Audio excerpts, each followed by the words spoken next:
Welcome back to the channel, guys. In today's video, we're going to be talking about 5 tactical mistakes that you might be making inside the match engine on FM26. Let's get straight into the video. Tip number 1 is if you're playing against big teams in your league, let's say Man City's, the Arsenals, the Liverpools of this world, then maybe your attacks are breaking down because the superior pressing from those big teams. You're trying to build attacks, but they're just too good at pressing. They're too fast, too quick, and their attributes are way too good, and your players are struggling to string 2 passes together. Well, that might be because your players are a bit too far apart. So something we can do to remedy this is go into attacking width and make it fairly narrow or narrower. If you then click into this, it gives you pros and cons. The pros are provides more short passing options, which is exactly what we want when we're playing against these big teams. We don't want distances to be great between players because those are the times where the passes get picked off. You're in a better position to counter press, which can help, but let's say playing against those big teams, you might not want to counter press, so that one is sort of negligible. It does help if you want to press, but if not the end of the world. Now, the downside says that the player is more congested. Now, we probably want that. We want the teams at the top of the league who we're playing against to have less space. We want the game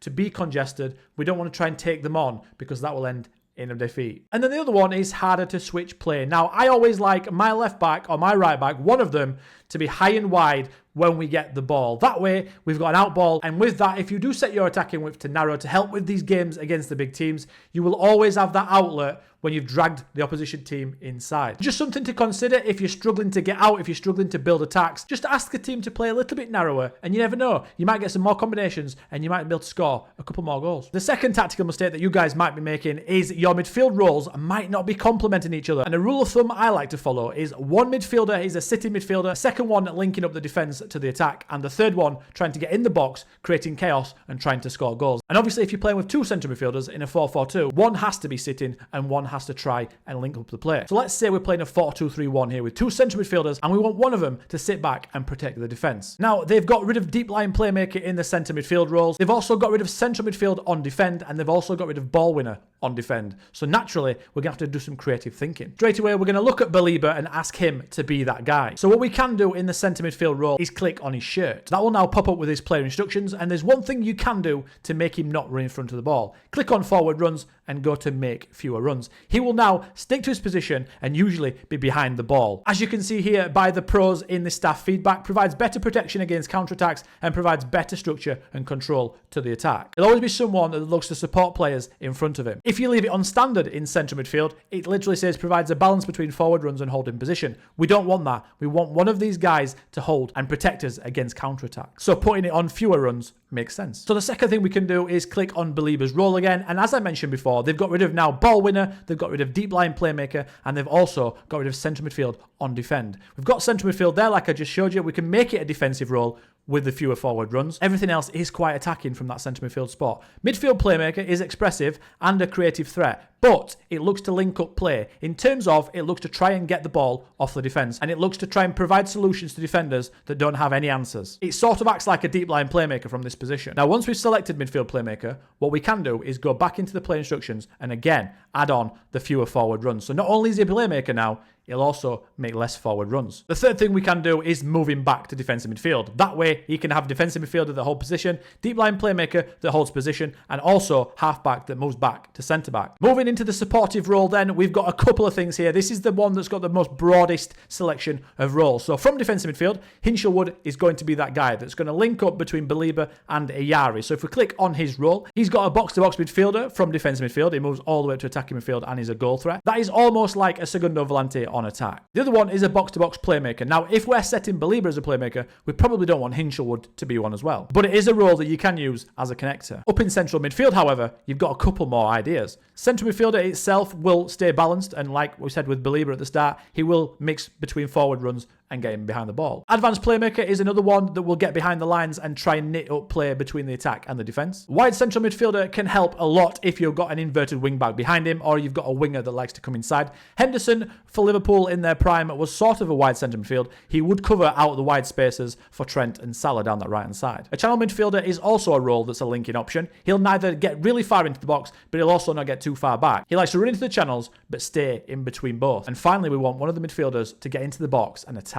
Now, in the central midfield position, what we have got is we can use central midfield and then make forward runs more often. That's one option you can do. The other one is attacking midfielder. This is the one I've been using a lot this year, and it's got a lot of goals. He gets behind the defensive line a lot and scores a lot of goals. And then in the attacking midfield position, you've got a couple more roles because that is by default very attacking. First one, attacking midfielder, is a goal threat. The second one is a second striker. That's also a goal threat. And the others are more linking midfield roles. So to summarize, what we want in those three midfield roles is one that's going to sit and get behind the ball and protect us against counterattacks, one to knit everyone together, and the other one to get into the box, score goals, and create chaos. Make sure you've got one of each, and your midfield will be way more balanced and results will be much better. Number 3 is to do with mentality and how you start your games. So think of mentality as the starting point for all your tactical instructions. If we start games with attacking mentality, by default, we're going to have higher tempo, we're going to have higher forward runs, more risks being taken, and more through balls being attempted. It says here on the staff feedback, it's useful for when you want to play with more tempo and urgency, takes risks to create more goal scoring opportunities,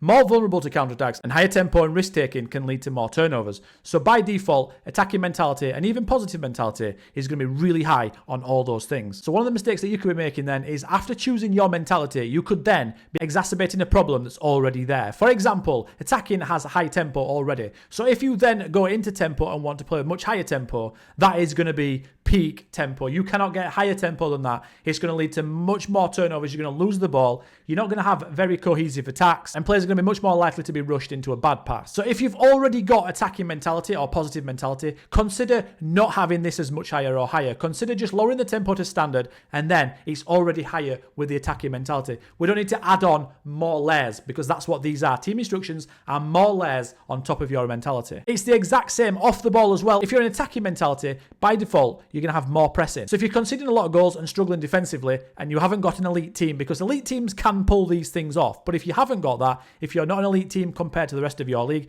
you're going to get found out. You're going to concede goals, and what might be happening is on top of the attacking mentality, you've also got high defensive line, or much higher defensive line, and much higher trigger press. That is just going to be chaos. There's going to be players pressing everywhere, out of position, conceding goals, and leaving vulnerable defenders on their own. On the flip side, the same thing applies. So if you're using a mentality that's less aggressive, like balanced or cautious, what we might want to do is go into tempo and raise it, because balanced by default isn't very high. It's just balanced. So we might want higher tempo if we're struggling to break down teams and you're struggling to score goals, and you've got the opposite problem of the point we've just talked about. Basically, don't add more tempo into an attacking mentality already. I'm not saying teams can't get away with it. Maybe use it in the last 10 minutes of games, but in general, probably don't do it. It's going to lead to a lot more turnovers. You're probably going to mess up so many attacks that you don't need to, and probably score less goals and concede more counterattacks because of it. The next tip is probably the most important one, and it's the one that I talk about every single year in a couple of videos, and I'm going to mention it again because it's invaluable and it's something that's changed my FM experience for the better since I discovered it. So let's say you're doing really well in the season, and then all of a sudden your form drops off a cliff. It's happened to us all, and we don't know why. Well, I think I've figured it out, and it's something that I use now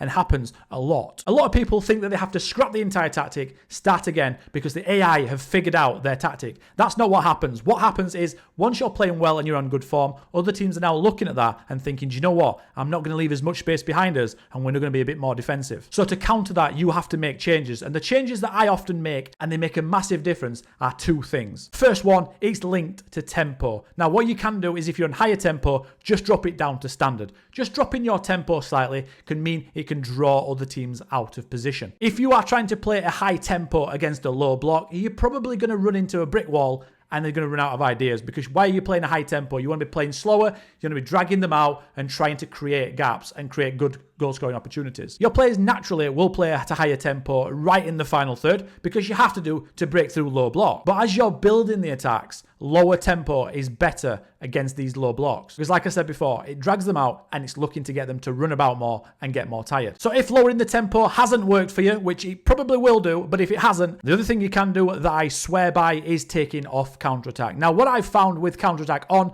against these lower blocks, if you're a good team or you're playing well and teams are now starting to sit back, is taking counterattack off. I literally can't stress it enough. Your team will still counterattack, but they won't do it with the same regularity, which means they won't do it every single time they get the ball with a decent opportunity. Because at the start of the season, you were counterattacking behind a high press and you had space behind. Now you're counterattacking against a lower block and there's no room to go into. So consider taking it off, consider taking the tempo down, and watch your team build up attacks way more effectively, and it will lead to much better goal scoring opportunities. Once you've changed either of those things or both of those things and it saved your season, just let me know down in the comments so everyone else can see it's working, because honestly, It really does. And the last tactical mistake that you might be making inside the match engine is your wingers might be pressing too much by default. Now, this has been a problem for a couple of years on FM now, where wide players don't really know when to press, how to press, or even where to press. They will go and chase centre-backs, they will go and chase the opposite full-back, they will go and chase the defensive midfielder.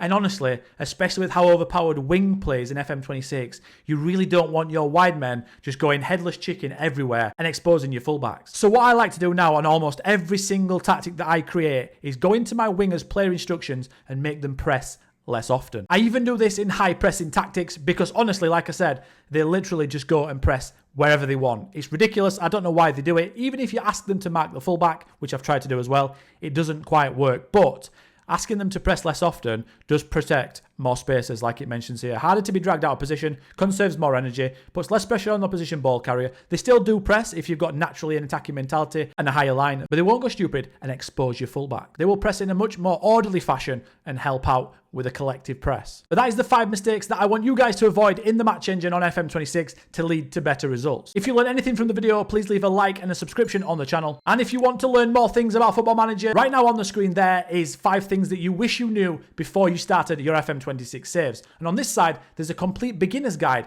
to Football Manager tactics in case you're struggling with making your own or you just want something new. But as always, thank you for watching. I'll catch you next time. Goodbye.